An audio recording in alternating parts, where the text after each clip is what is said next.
मुंबई के एक छोटे से झुग्गी बस्ती में 16 साल का अर्जुन अपने माता पिता के साथ रहता था। उसका पिता एक छोटी फैक्ट्री में मजदूर था और माँ लोगों के घरों में बर्तन धोती थी। अर्जुन एक सरकारी स्कूल में पढ़ता था, लेकिन पढ़ाई के अलावा उसकी दुनिया छोटी सी थी। स्कूल, बस्ती और रोजमर्रा की परेशानियां। अर्जुन का सपना था इंजीनियर बनना। वो अपने पिता को खस्ता हालत में काम करते देखता और सोचता, अगर मैं कुछ बड़ा कर सका तो इस गरीबी से सबको निकाल लूंगा। पर मुश्किल ये थी कि उसका स्कूल बहुत साधारण था, पढ़ाई के संसाधन कम थे और कोचिंग का तो सपना भी नहीं देख सकता था। एक दिन स्कूल में घोषणा हुई कि शहर की सबसे बड़ी इंजीनियरिंग प्रतियोगिता के लिए रजिस्ट्रेशन शुरू है।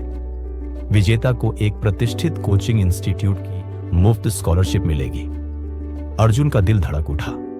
यह मौका था जो उसके सपनों को पंख दे सकता था।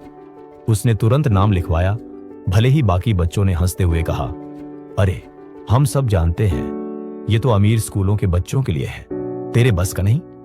अर्जुन ने अनसुना किया क्योंकि उसके दिल में आग थी। अर्जुन ने दिन रात एक कर दिए।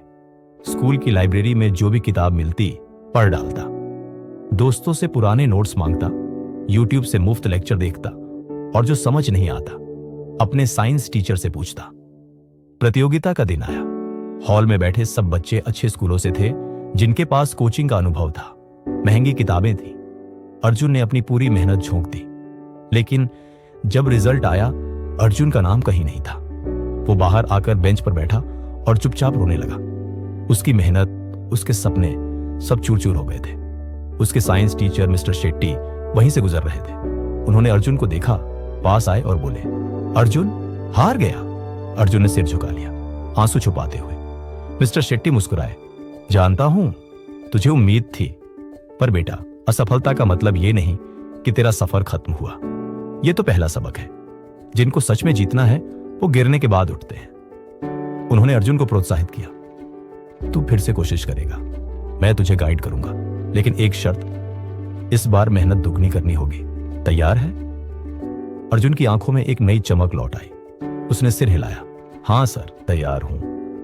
अब अर्जुन का रूटीन बदल गया। स्कूल के बाद वो मिस्टर शेट्टी के घर पढ़ने जाता।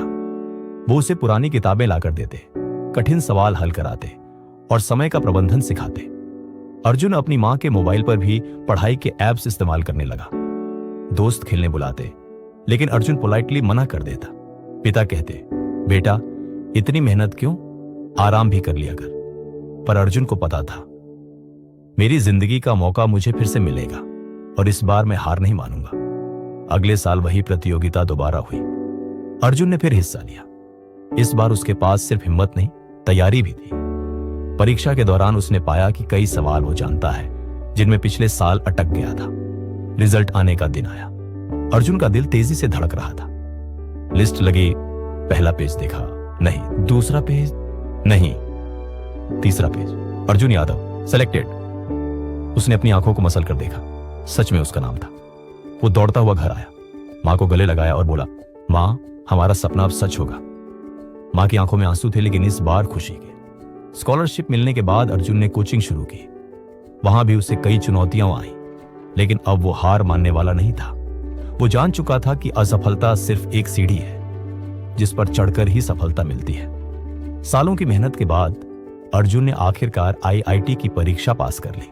जब उसे कॉल आया कि उसे एडमिशन मिल गया है, तो वो सबसे पहले अपने माँ बाप और मिस्टर शेट्टी के पास गया।